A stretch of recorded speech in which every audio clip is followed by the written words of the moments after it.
Hey everybody, it is Wednesday Live, the big finale with yours truly closing out this unbelievable year. I have a feeling that my audio isn't great, and this is so on par with how this year has been. It has been a technological challenge, to say the very least. How about that? I'm sure many of you can appreciate how challenging this year has been on so many levels, including technology. Perhaps you had never used Zoom or even heard of it before, and now you're using Zoom and Teams and WebEx and every other form of connecting with people because we always find a way.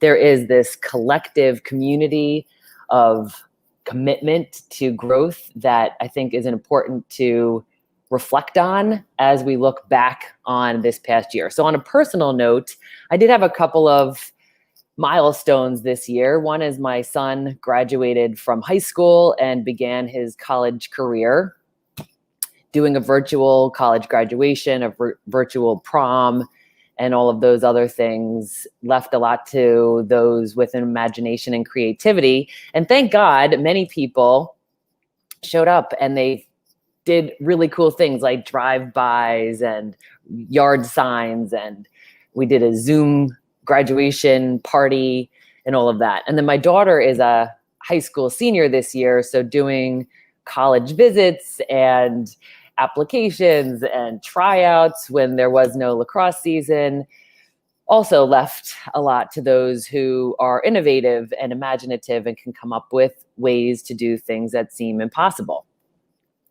And my husband was in his second year as a middle school guidance counselor. So thank God he had his first year under his belt, knowing a little bit about how to do the job. And he and his fellow team members and all of the teachers and administrators in the school district, including the superintendents and all of those in administration, found ways to do the impossible, which was to transition your entire school district to a virtual online platform. All teachers became masters of video technology and classroom maintenance via chat channels and one-to-one meetings with their students. And my husband was right there with them, where he set up one-on-ones and meetings with parents and otherwise to make it work, right? I mean, that's what I think we did this year, was we figured out a way to make it work. We also adopted our third dog this year. We have 3 golden retrievers, and it seems like those who find rescue goldens seem to think that the Cassidys want to adopt that dog, and they're right, we do. And so Dewey has joined our family, and he has been a source of joy that I can't even explain. And then we had our 50th anniversary of our family reunion. It's called the Buckley Family Weekend. My maiden name is Buckley. And we did that virtually. We had a big Zoom meeting. That's my mom and dad, who are the hosts of the event. And we had family members joining us from all over the country to do the best that we could to gather and celebrate. And we postponed the actual 50th to next year because we just love being together. So I'm thanking all of those of you who are joining us live. Thank you, Nani, for reminding everybody to put their notes in the chat. We're grateful that you're here. This is an interactive conversation. I just had a couple of things to share with you in reflection of this year and some of the things that we had been doing. So on a professional level, I did have a opportunity to do some great stuff this year, like launching my new website. Let me see if I can share this with you. So on the new website, bridgebetween.com, there's a couple of things that you could check out. Number one is my conviction that generosity is the future of leadership. I am absolutely certain about that. And I'm helping leaders and teams to realize that and how to become a more generous leader. And that is not in the financial sense, but in the sense of giving of your time, your energy, your resources, your coaching, mentoring. I also launched a podcast this year, so you could check that out. The last 2 episodes were with John Ramstead, a dear friend of mine, who talked about Top Gun leadership, and Maureen, and my gosh, there's so many incredible people. Shane, Tamika, Michael, it goes on and on. So if you haven't already checked this out, please do, because I think you'll enjoy it a lot. And then the other thing on here that I'd like to draw your attention to is this generosity quiz. So you can hop on here and take a look at your current state of generosity and how that is going. And to know that that's a moment to moment thing. It's not like you have a generosity style or outline or a characteristic that can't be changed. It's very situational, and there's reasons why we have to take a break from giving to others and give to ourselves, which is something I hope everybody's doing right now during this holiday season. But then there are times that we are utterly generous and we recognize that we have so much to give.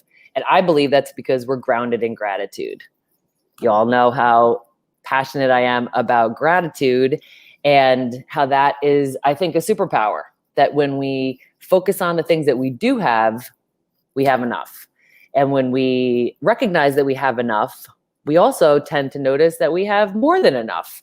And from that resource, we can be generous. So I believe it begins with gratitude and then it overflows into generosity. And that's a beautiful thing. So let me share a couple of other highlights from the year with you. And then I'm going to share a quick video because I think that is going to get us off and running and start the conversation and some of the big ideas this year. So you know what? We gathered. That was something that we did this year. I believe we were a collective. Now we could not safely gather and all lock hands like that like we used to. But if we have communal commitment, we can do anything. And I think that's the number one thing that I got out of this year is we have communal commitment. We all lean into something, even if it's something we have zero experience with. We say, what is the problem? What gifts do I have? And how can I give those? Tamika Easter Rice was one of my guests on Wednesday Live and on a podcast episode. And she shared how her mother taught her, always look around for an opportunity. Like, where is there an opportunity? What are some of the gifts I have? And then how can I give those? I think that's a really good 3-tier way of processing things. And that's what we did this year. We looked around, we noticed opportunities, and we got in there and we gave. And I think that is a beautiful thing. There's a great quote here by, let me see if this is the one. Well, this is great too. This is, yesterday is history. Tomorrow is a mystery. Today is a gift. That's why it's called the present. And my gosh, it is hard to stay in the present very often because there's so many other demands on our attention. So for us to have the discipline of staying in the moment, be here now. I've heard people say, I actually have it on a Post-it note in my office, be here now is a reminder to be in the present. Like right now, we're together, we're reflecting on 2020, and we're going to look forward to 2021 and beyond. And that is all that's real, is this moment together right now. And even if you're watching this on replay, the moment that you watch it is the moment that it's real right now.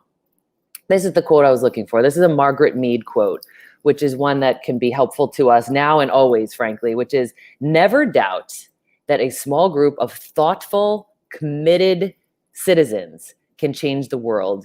Indeed, it's the only thing that ever has. Operative words here, thoughtful and committed. So a thoughtful and committed community changes the world. So very often we wait for our leaders to change the world, or we wait for some authority figure to make the call and make things better. And I think one of the realizations that I've had this year is we can't wait for other people to do it. We are the people designed to do it. And when we collectively say, how am I going to use the time that I have? How am I going to focus on and take responsibility for the 140 minutes that I get a day? The 140 is that we have 24 hours in a day, God willing, and 60 minutes in each of those hours, which is the 140. So what do you do with your 140? And that's not an opportunity for us to shame ourselves or feel guilty or think, oh my gosh, I spent too much time on social media or I wasted my time. Remember, yesterday is history. Tomorrow is a mystery. And part of the mystery is, how are you going to spend the 1440? What are you going to do? What are you going to commit to that could enable you to really be the best version of you and to offer the world all the goodness that you have to offer? And heaven knows that's an untapped resource for pretty much all of us. So, oh, hey, Nikki's here. Generosity can be seen as a seesaw swing. It can tip over if you put too much weight on one side to the other. Rebalancing it is important. So true, Nikki, that it's a seesaw and that we can give too much and become exhausted and overwhelmed, or we could give too little and we could feel like it doesn't even matter. And so somewhere in the middle is that restorative. We're taking care of ourselves. We're refueling our motor, and then we're giving from that place. So let's take a look at this quick video. This was Google Search 2020. It's a piece that Google put together. I think it does a great job of encapsulating a lot of what's going on. And while we're doing this, it is 11:11 Eastern Standard Time right now. And 11:11 to me is a gratitude time. It's a time twice a day, a reminder to be grateful. So as we're watching this together, let's be grateful for what we've learned in 2020.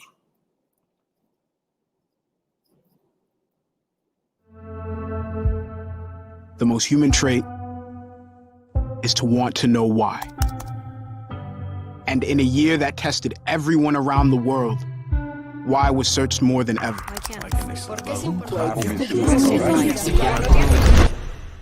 The spread of the coronavirus has passed a significant milestone. And while we didn't find all the answers, we kept asking. Some questions inspired joy, others excitement. Life in the bubble.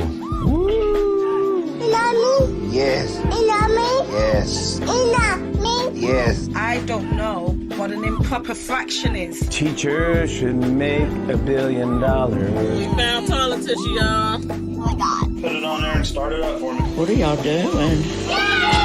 It's still March. How many days in March? Some questions made us cry. You know, we've been through our ups and been through our downs. I think the most important part is that we all stay together throughout. I love you guys. Some made us worry about this spinning rock we call home. Fires were detected in the Amazon rainforest.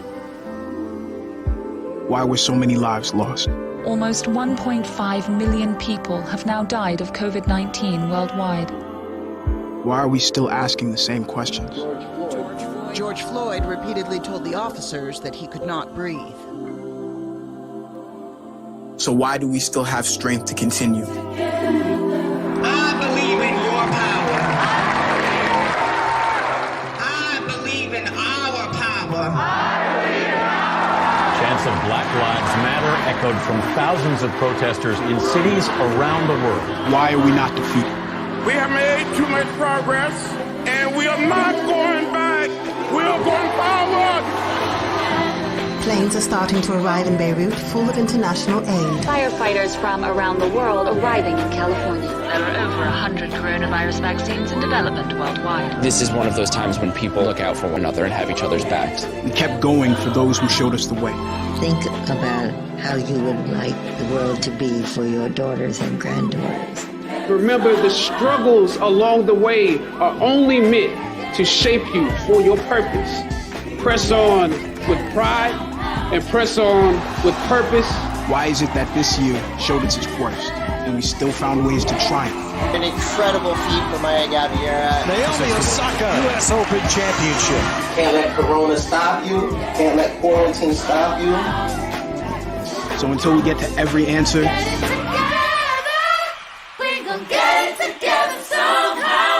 we're still searching.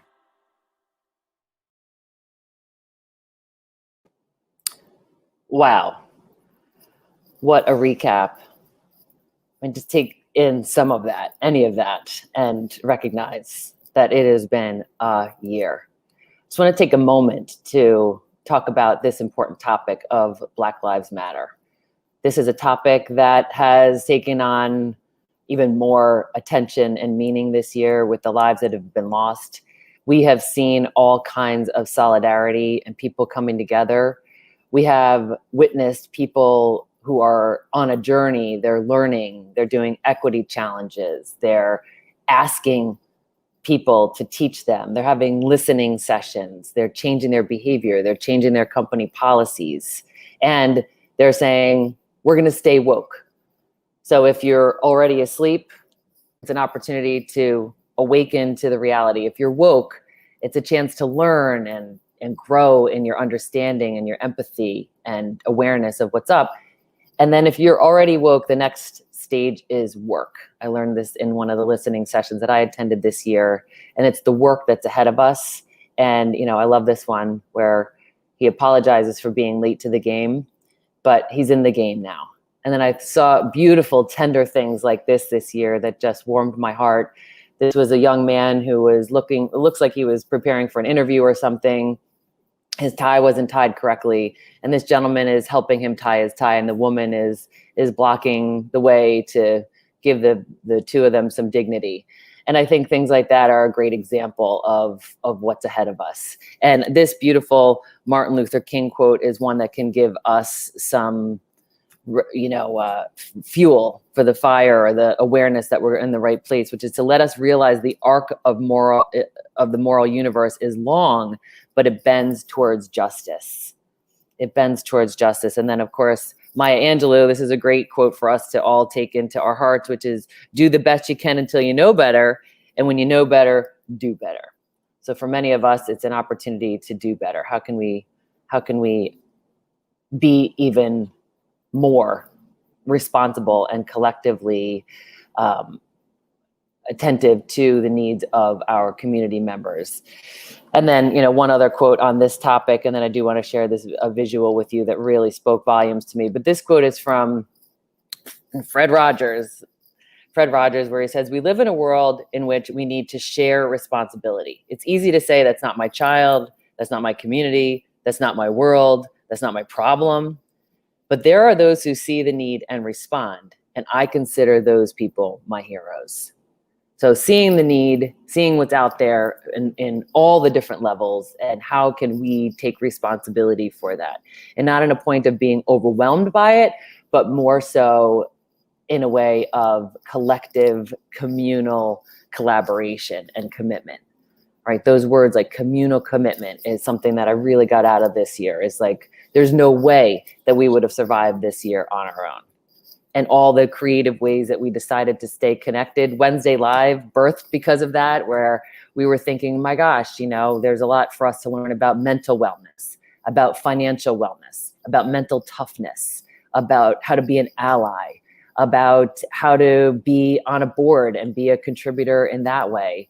All of these different thought leaders, and I'll send a recap after today's conversation so that we can circle back on some of those thought leaders if there's a topic that is still something we're unsure about. I even had a nutritionist, Tara Collingwood, come and join us and talk to us about the relationship between anxiety, food, and stress and food, if that's something that would be helpful for you. So we've got Susan Davis here with us. Thank you, Susan, for joining us.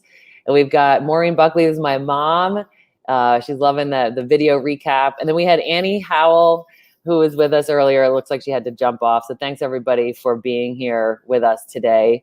This is a really important conversation to have, to just recap and say, how can we be better? How can we continually move forward and make the world better? So the visual that I was referring to that really helped me to understand, because I'm just a visual person, and things like this help me go, okay, I get it. So this first box, we're seeing what equality looks like. So each person has a box to stand on. And then there's equity, which, the person who needed more boxes got an additional box. And then there's liberation, where there's no fence, so we don't really need the boxes. But then I really like this one, which is those three images that we just looked at. And then inclusion is where those three people have the same uniform as the rest of the players. So there's no box, there's no fence, and there's unity.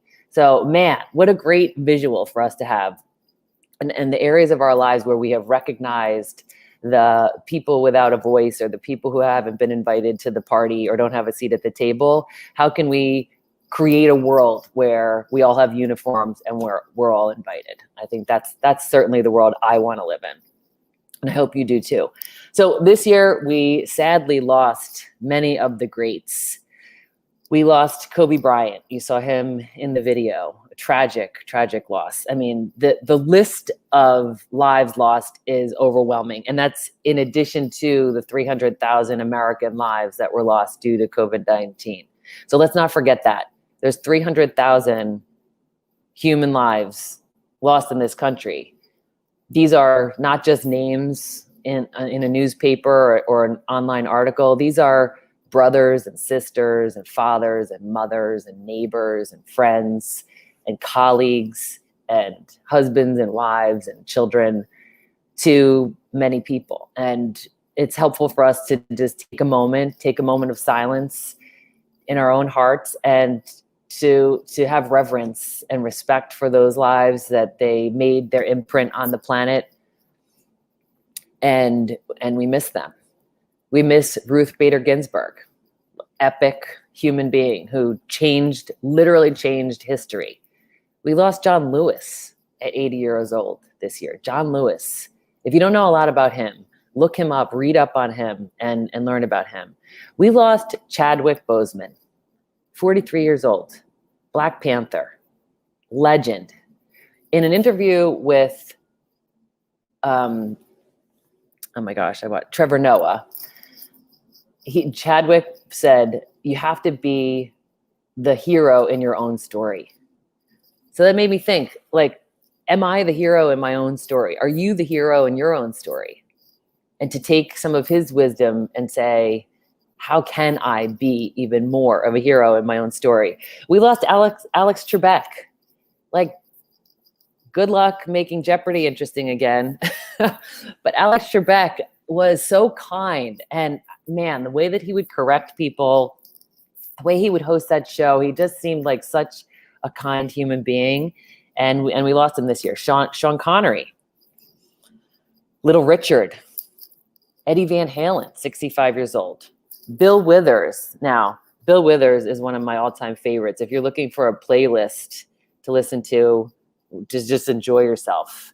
You got Bill Withers here. So, Lovely Day, one of the best songs ever, right?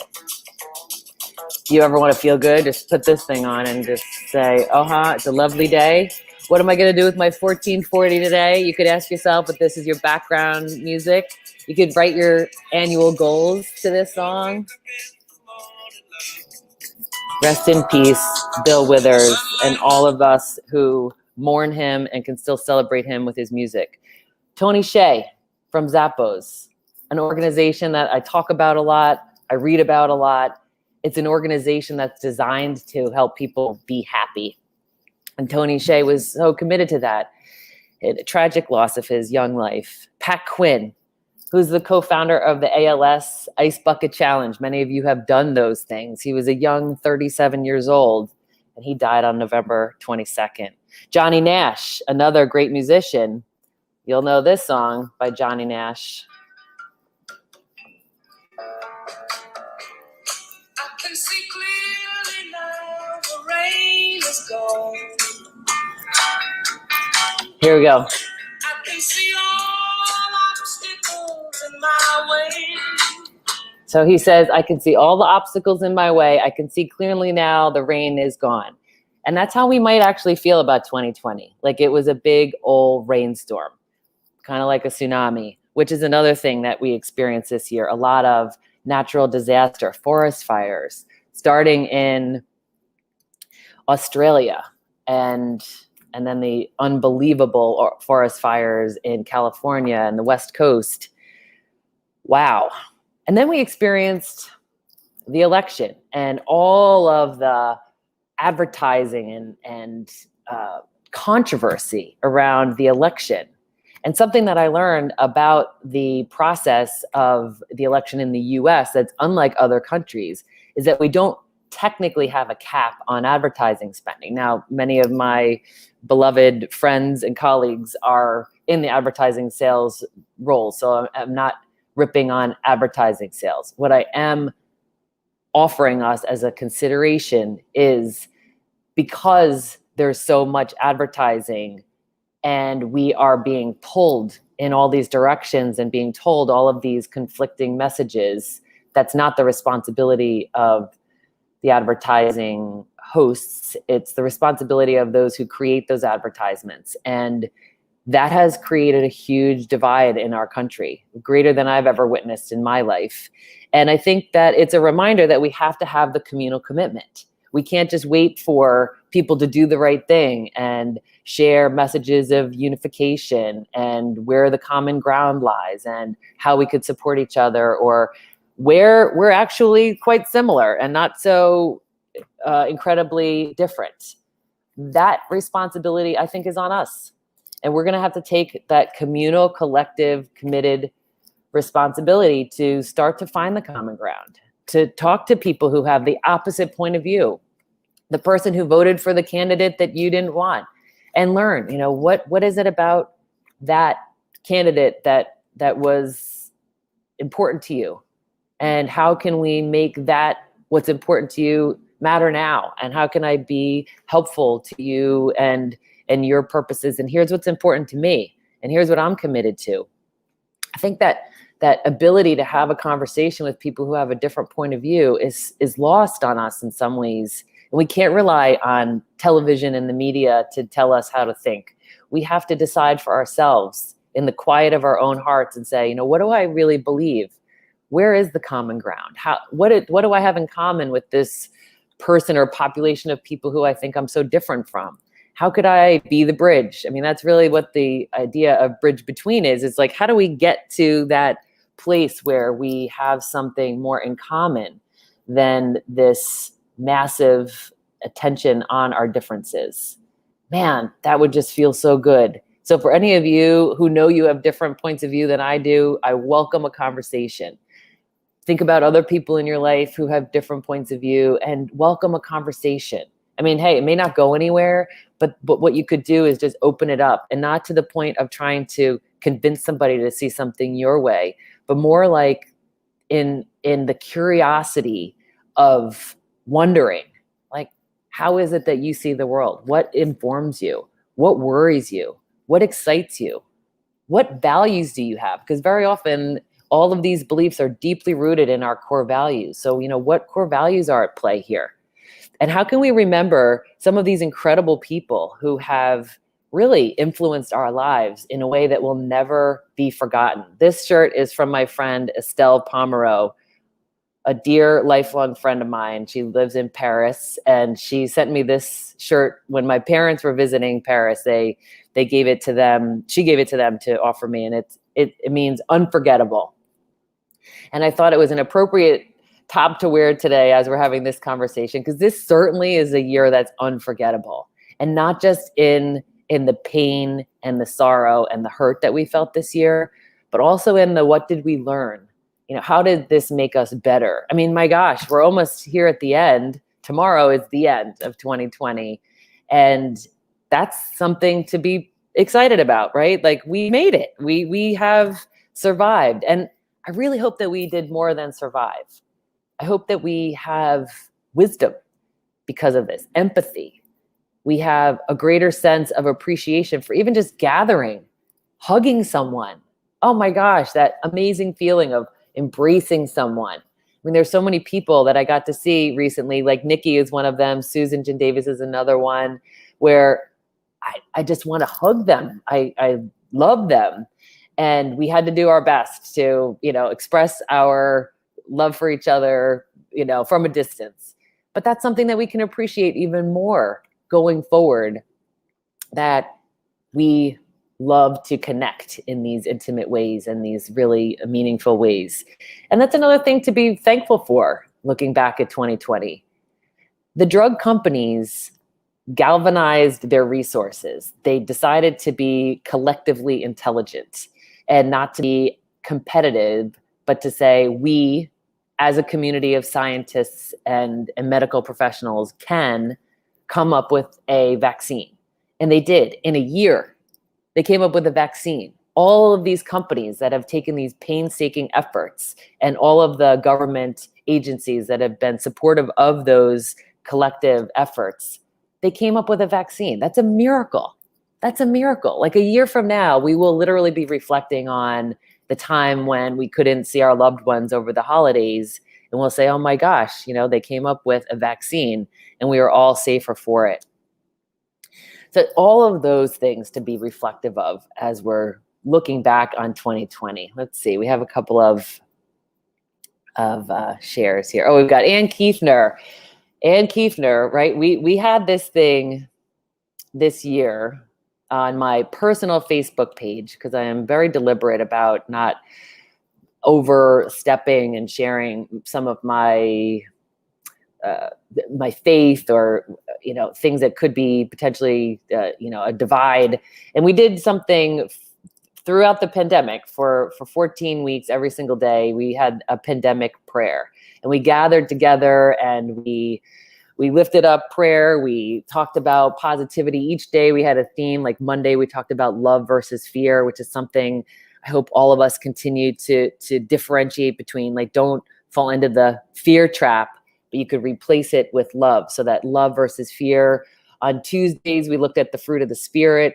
On Wednesdays, we had a prayer day. So we all just, like this, like we're doing right now, we shared prayer requests and situations. And then Thursday, we did Thankful Thursday. I'm obsessed with gratitude. So every Thursday was some gratitude strategy, like ways to be grateful and use that in your life. And then on Fridays, we had guest speakers come. So thank you, Anne, for joining us, because she was joining us from Chicago, which is early for her. And then we have Susan here. Thank you. She says that I helped her get through this difficult time. And likewise, Susan, you helped me. You've been a partner of mine for so long, I can't even quantify. I would say 15 plus years. And you've just been a loyal partner and a really dear friend. And this year actually deepened our friendship, which I didn't know was possible, because we are so all in. So thank you, Susan. You've helped me get through this in more ways than one. And then Nikki shares, anything live like music, theater, sport performance will be so incredible to appreciate talented people in their respected arenas. Yes, clap and cheer live, not on a screen, right? We've done so well improvising these things. Like I showed you my family reunion, we did it by Zoom. But you're so right, Nikki, for us to be able to go to a performance, for Broadway just to be back will be something that's so wonderful. And for us to engage and cheer and sing along together, I mean, wow, what a great reminder to us, Nikki. Thank you for sharing that. And then my mom shares here, pandemic prayer was truly a life raft for so many through the toughest time of the pandemic. And I think that goes back to this communal commitment. Like, we had a commitment. I could have just showed up on Facebook Live by myself, and I guess that would have been better than not doing something positive. But the reason why it was successful is because people joined. And even if you didn't join live and you watched it later in the day, that was the blessing. So I think for us to come together and to say, how can we love one another? How can we find a way to let love take the lead and to stay thankful? So every Thursday throughout the pandemic and every Thursday going into 2021 and beyond, I will be posting something about gratitude. I just think at least one day a week, Thankful Thursdays, and twice a day, 11:11, good opportunities to just reset. What am I grateful for? What's going well in my life? What can I be appreciative of? And how can I serve? Where is there a need? What talent do I have? And how can I contribute and make a difference? I think that's very important. And Anne is wishing everybody a Merry Christmas and Happy New Year. Thank you, Anne. So true. I hope that no matter how you were able to celebrate this holiday, you did so in a way that was restorative and renewing for you. Because here's something else that I want to share with you. This Anne Lamott quote, which is that almost everything will work again if you unplug it for a few minutes, including you. Including you. So, if you're walking around with your power cord and you're thinking, my gosh, I thought I was going to chill out over the holidays. I thought I was going to have some downtime. I was hoping I could sleep in, or I was hoping I could read this book. It's not too late. It's not too late. Most people have a holiday tomorrow or the next day at least, and you could take that time. But make sure that you carve out that time, because nobody's going to give that to you. And here's a John Gray quote where he says, take time off to give to yourself in a sense, to fill yourself up to fullness, to where now you can overflow in giving. So some people think it's selfish to take time off or to sleep in or do something for yourself. I think it's selfish not to do that. Because if we don't do, like what Nikki was saying, manage the seesaw, then we don't have enough to give. And giving is so good. Giving is, I think, the way to joy. I really believe that the only way to experience true joy is to be in community with other people and be a contributing member to that community, whatever it is. And if we could understand how we can contribute and have enough to give, right, which starts with the generosity of spirit stemmed in the gratitude for what we have, then I think a lot is possible. So let's think about that going into the new year. Something else we talked about a lot this year is the difference between what we have no control over, like COVID-19, natural disasters, politics in many cases, and then what do we influence, and then what do we control? So what we can control is, we're related to politics, we can control voting. And we had the biggest voter turnout ever this year, which is so exciting. So regardless of the outcome and all of the other, this side, all of that, what we got to see is activism, that people got involved, that people recognize, hey, I have a voice. Hey, I am a member of this community and there's something that I can do. And that's exciting. It's an activation that I saw happen this year and hope you did too. And that's something that we can control. The other things that we can control are things like our attitude. Charles Swindoll has a beautiful piece titled Attitude. And in it, he says, life is 10% what happens to you and 90% what you do about it. So it's not about your education or your circumstances or your luck. It's about your attitude. It's the perspective. It's how you're looking at things. And when we looked at that Google video and it was asking the why questions, like, why do I have to be a homeschool teacher now? Why do I have to learn how to use Zoom? Why don't we have a vaccine yet? Why? Many of you who know me know that I'm a huge fan of how questions. Like, what can I do about it? How can I make a difference? What impact can I make? What's the big deal? Which is another good what question. How can I frame this? How could I apply growth mindset or an expansive perspective on this? That's something that we control. That's in that circle of control. We can control our beliefs, and those are tough because whatever you believe to be true either is true or your belief makes it true. So particularly the beliefs that you have about yourself, I'd invite you to challenge those, especially if they are limiting beliefs. Like you think I'm too old, I'm too young, I'm too this, I'm too that. Probably not, but your beliefs make it true. So challenge those self-limiting beliefs going into the new year so that you could really ignite all of your potential. Because look, one of the things that we learned with all of the lives that we lost this year is that tomorrow is a promise to no one. We don't have the promise of tomorrow. And not to be dreary, but to just remind us, like, how am I going to use that 1,440 minutes today? How can I make a difference? And what investments do I want to make? What do I want to learn? Good what questions? How do I want to contribute? What do I want to feel in 2021? How do I want to live in 2021? How can I be more congruent with my values in 2021? How can I be more at peace? How can I be more present? A lot of people made a goal I want to be more present this year. That was challenging this year, just in the throes of everything. But perhaps, right now, today, in preparation for 2021, how can I build in a new habit of just noticing what's going on around me and how I can be here now? And then many of you know this Mary Oliver quote. Mary Oliver, oh my gosh, another legend. Tell me what it is you plan to do with your one wild and precious life. What is it that you plan to do with your one wild and precious life? Man, it's a big question. And I think it starts with baby steps. Like, what's the one thing that I'm going to commit to going into 2021 with?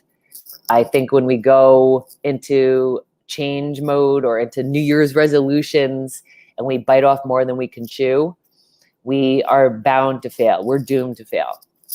Again, that's not to be a Debbie Downer. It's more to be anchored in reality, which is that we have 5% of our behavior, which is conscious, self-regulated willpower behavior.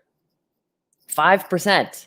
That means 95% of our behavior is automatic, habitual, knee-jerk reaction, impulse, habit. So if we decide we're going to do a 180-degree shift, which I would argue no one needs to do, you're not going to be able to be successful. It's just not the way we're wired. But if you say, how could I be even better next year at taking care of myself physically? Maybe how can I go into 2021 with a greater awareness and commitment to financial well-being? You know, I'm going to set up a budget. I'm going to watch some YouTube videos or hire a financial advisor or, you know, partner with my financial advisor to come up with a plan. Chris Benfer was one of our guests on Wednesday Live earlier in the pandemic. His video is on the YouTube channel. I would highly recommend checking that out. He knows how to make really complicated things simple. You know, maybe going into 2021, what you want to commit to is your personal relationships. Maybe you have an estranged relationship with a sibling or a parent or an old friend that you want to mend that wound. Or maybe you've decided that that relationship no longer serves you and you want to, you know, say that I've done my best, I've really tried, and I'm going to let that go. And I'm going to have clearer boundaries going into the new year. Maybe you just haven't invested a lot in your personal friendships because you've been trying to manage everything the best that you can, like all of us have. And you're like, in 2021, I really want to invest more time and energy in this specific person, or learning about this group of people, or, you know, maybe starting an employee resource group or participating in one. Whatever it is, like, think of like one thing that you could do at work and one thing you could do at home. I think that's probably the smartest way to do it. Maybe you want to grow more in your spirituality. Maybe you want to, you know, grow closer to God or whomever you believe is the higher power. Maybe you want to do more community service. Maybe you just want to have more fun. Maybe you literally are like, I just want to have more fun. I want to do things that make me giggle and just like, I laugh so much my face hurts. Whatever it is that you want to have more of in 2021, focus on that. Maybe there's some things you want to have less of. Like, one commitment I'm making is less gossip. I don't gossip much, but every once in a while, a topic comes up and I engage in it. I don't believe I contribute to it, but I engage in it. And that is guilty by participation. And I'm not going to do that anymore in 2021. If there's a conversation that's being had about someone that isn't actually going to be helpful to that person, or that conversation is not designed to prepare one of us to have the conversation with the person, I'm not engaging in that, because I want to be of full integrity that I am transparent and that I'm willing to have those courageous conversations. So that's something for me that I'm working on in 2021 is, you know, being more transparent and disciplined about only talking about people in a constructive way. And I want to also continue to be an active member of the Black Lives Matter community at work. Like, how are we helping to lift up, support, and enroll a lot of our Black American professionals? I see a huge opportunity there for them and everyone involved. And that's a commitment that I'm making. And that's something I'm doing on the work front. So for you, you know, what is something that you want to do more of? What's something you want to do less of? And how can you hold yourself accountable to that? So Stephanie Gaines is with us, amazing partner this year. She was a participant in the Women's Tech Connect program that I have the privilege of facilitating every year in partnership with WICT, which is Women in Cable Telecommunications, and SCTE, which is the Society of Cable Telecommunications Engineers. So those two groups of people come together, and two organizations, I should say, and they host a Women in Technology mentoring program. And Stephanie was a mentee this year. Her mentor, Edwige Robinson, was also a guest on Wednesday Live. She did a session on how the experience of being a triple minority in technology, unbelievable. And Edwige has just been promoted. She just took a new position at T-Mobile Sprint. So Stephanie here says, love the shirt, unforgettable. Every single person has been resilient, all being hit at the same time, dealing with the same pandemic and finding ways to get through it. Yes, Stephanie, yes. Right. And how we shared how we got through it. And we, gave each other ideas like, I love this song, or, here's a TikTok that my kids have done that makes me laugh, or, here's a Zoom meeting, or DJ Nice has like DJ parties and we can all participate in that. All of the online awards shows and the virtual Hamiltons and all of the other performances that musicians and artists have created for us this year. And then just hey, let's just get on a quick Zoom call and talk it out, or have a virtual coffee or virtual cocktail. What great ways to support each other. So please type in any thoughts you're having. I would love to hear, for those of you who are joining us live, like, what is something that you're going to commit to in 2021? Just type it in the chat or the comments. Like, what's something that you want to put out into the world that you're committed to going into 2021? And there's a couple of reasons that I'm asking you to do that. Number one is I'm just really curious. I want to hear what's on your mind and what you're excited about, or where your vision is set. Because I like this quote too. I know I'm like the queen of quotes, but this is something that's very true, which is to make your vision so clear that your fears become irrelevant. So, you have this vision of what's possible. What could I do? And how can I grow this year? So by you articulating that, even just off the top of your head, and you're like, hey, this is a thought that keeps popping up in my mind. Maybe this is where I want to grow this year. Just put it in the comments so that we can learn, but also so that we can support you. When we know what you're committed to, we could find ways to offer help. That's another thing that I learned this year, is how hard of a time most of us have with asking for help.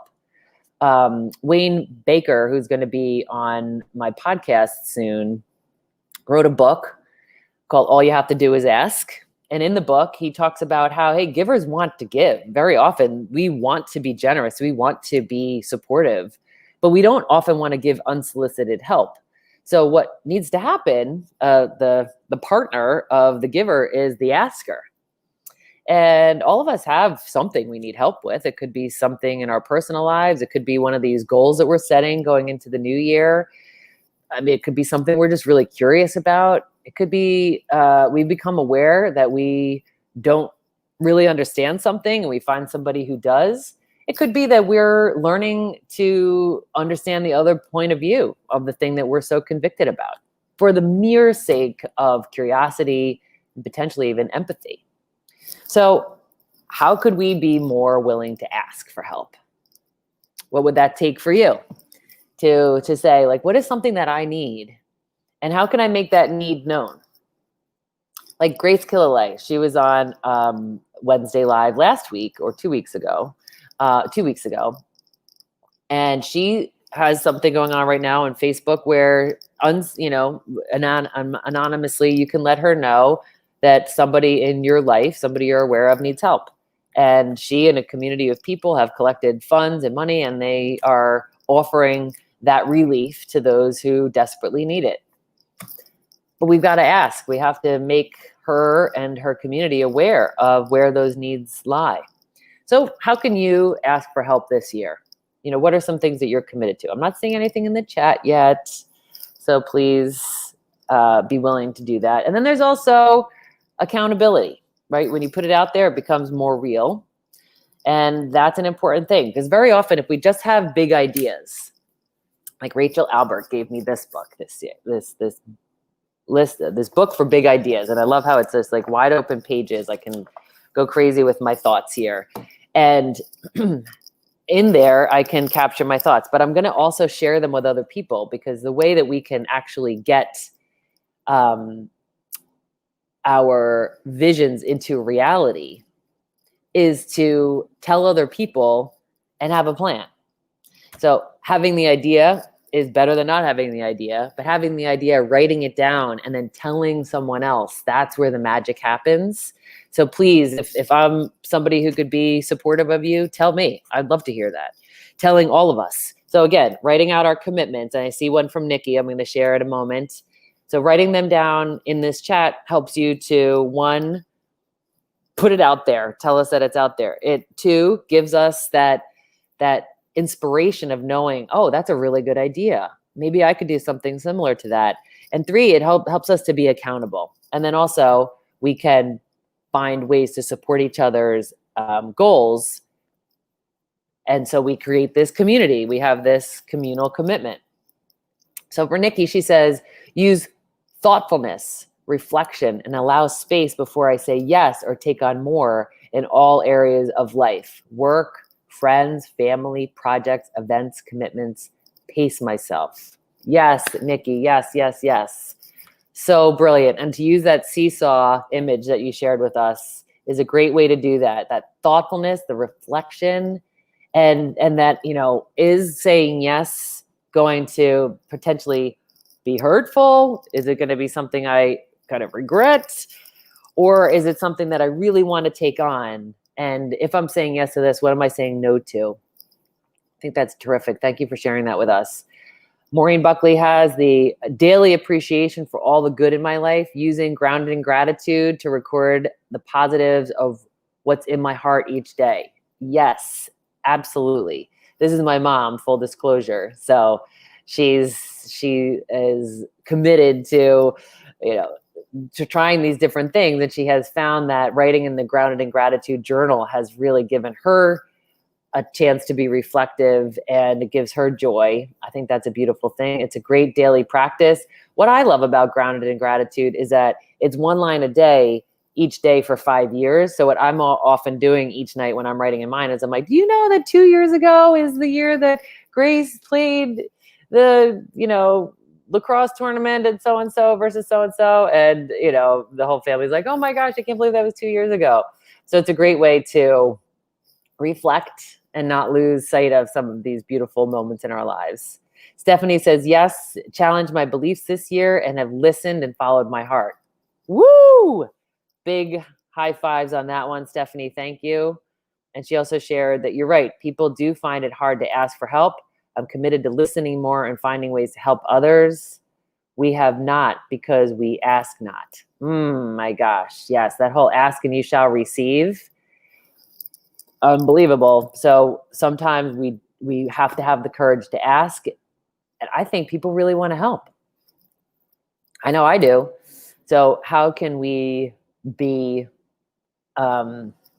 disciplined or humble enough? I think sometimes it's humility. I know that is with me anyway, that if I think I can figure it out, or I don't want to bother anybody, or, like all of that. But really what I'm doing is I'm taking away an opportunity that somebody could have to participate. It definitely will make things better. Whenever I ask for help, I'm always like, woo, thank God I asked for help, because definitely wouldn't have thought of that. And it helps us to have empathy, which reminds me of this Indian prayer, this beautiful Indian prayer that reminds us that Great Spirit, grant that I may not criticize my neighbor until I have walked a mile in his or her moccasins. So how do I bother to wonder, what is it like to be in your moccasins? What is it like to be in your world? That quote that many of us think about when we think about kindness, which is like, everybody is carrying a burden that we know nothing about. So be kind always. So how can I walk a mile with you and understand what it's like to be in your headspace How can I really look for ways to be more empathetic and more caring and compassionate? I think that would be a great thing going into 2021. So a resource that I'd like to share with everybody, and I'll post it in the chat if that's possible, and if not, reach out to me on instant message or the other ways that you get a hold of me, and I'll make sure I share the PDF with you. But it's something called reflection and projection. It's something I've been doing for years and years. My brother-in-law, Keith, one year said to us, I think it was Christmas time, and he said, let's reflect on the year we just had and let's project to the year ahead. And then that sparked a whole series of thoughts in my head about, how could we do that in a more, like a formalized way, in a way that helps us to stimulate more creative thoughts about all of this. So I created this piece called Reflection and Projection. And so we could reflect on the year that we just completed, 2020. My gosh, like we've been saying, there's so much that happened this year. And I don't want us to lose sight of that. I mean, I think like getting through it and yay, the year is over, let's bury it and all that. Yes, and let's not lose the meaning and the wisdom. So in that reflection, you could write about, here are things that happened in 2020 that I never, ever want to see happen again. Here are things that happened in 2020 that I would like to see happen again, maybe in a different context. Like, I would love for teachers to be celebrated every day. I would love for parents and administrators and community members to worship and admire and respect their teachers and administrators and counselors and all that. That would be terrific. Now, the circumstance with which that happened this year, not ideal. But that sentiment is one that I would love to go forward. The worship and love and admiration and respect for our heroes, our frontline workers of all forms. Like, I don't think I've ever really given gratitude for a checkout person at my local Giant like I have this year. I mean, it's been nice to say hello to them, but have I said, I'm so grateful that you came to work today, because if you didn't, we wouldn't have anything that we wanted to buy. And our doctors and nurses who have been going at it and going at it and going at it since this thing began, and they have fought the fear of their own safety and health, and they continue to do that. I think we're losing sight of that a little bit, because I know there was a point in time that every single day at the shift change, people would be out on their balconies all around the world, clapping and cheering, hitting pots and pans, yelling, screaming, praising these healthcare workers for doing the fight every single day. And we're not out on our balconies anymore right now, but I want us to be in that state of reverence and respect for those who do what it takes to take care of others. That is heroic work. And that's something I hope we never lose sight of, even when our circumstances change. So we're reflecting on the year. We're saying, here's something that I experienced that I never, ever want to see happen again. Like, I have made so many technical mistakes, running meetings, running webinars, all of that. I mean, things that I am, it puts a pit in my stomach even just thinking about it. I never want those things to happen again. And I hope that they won't. And I've, gotten a lot of training and then invested time in learning how to overcome those things. But, sometimes things happen even when we're totally prepared. And then what is something that I want to make sure I experience again in 2021, perhaps in a different context? How can I bring my values to bear even more consciously and intentionally?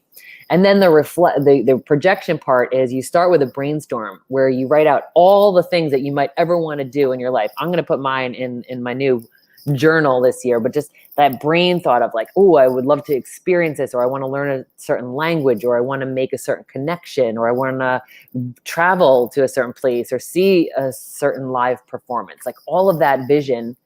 And then you go through your list and you say, well, how long could it take for me to experience these things? And put 1 year, 2 years, this one might take me 10 years, 5 years, whatever it is. And then of the things on your list that say 1 year, you choose 3. You choose 3 of the things that you put on your brainstorming list that you think you could accomplish in 1 year. And you lock and load on those. And you put a plan together on those. So you say, this is goal number 1, and here are my strategies. Here is how I'm going to accomplish those. and you go for it. And then the last part of that projection is accountability. Who's going to hold me accountable?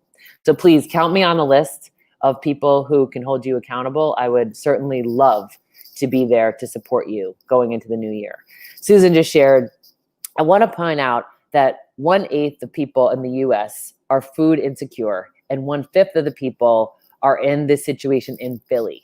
Consider donating to Philabundance and or Feeding America. You can do reoccurring monthly donations to keep the funds flowing towards solving this horrendous problem. No one should go hungry. I totally agree with that, Susan. No one should go hungry.